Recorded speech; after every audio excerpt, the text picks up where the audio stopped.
The draft 2019 state budget presented by Prime Minister Philemon Yang shows a greater chunk dedicated to key ministries and sectors believed to have been inspired by President Paul Biya's inaugural speech.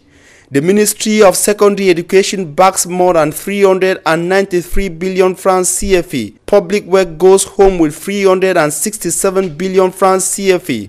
Security and Defense with 249 billion francs CFA. Basic Education with 229 billion francs CFA.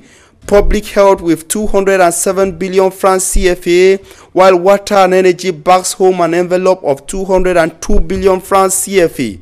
A bulk of the budget dedicated to education and defense will be directed towards functioning like payment of salaries, whereas significant investment budget has been allocated to public works and housing and urban development for the completion of road infrastructure and housing projects to embellish major cities ahead of the 2019 Africa Cup of Nations.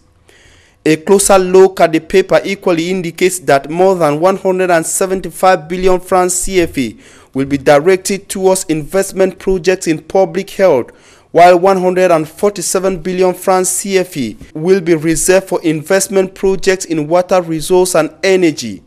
President Paul Biya's promise to accelerate decentralization in his inaugural speech could be seen in the size of the state budget allocated to the Ministry of Decentralization and Local Development.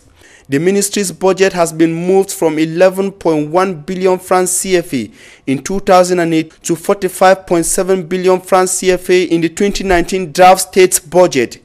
The General Delegation for National Security has also seen its budget swelling from 1.5 billion francs CFA in 2018 to 28.4 billion francs CFA in 2019, believed to have been motivated by the security challenges in the northwest and southwest regions of the country.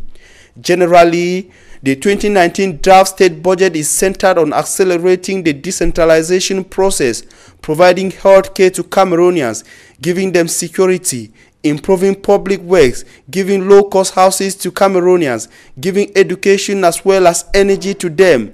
However, some lawmakers who reacted to the Prime Minister's presentation in Yaoundé today doubted how such projects will be realized in the conflict-hit northwest and southwest regions.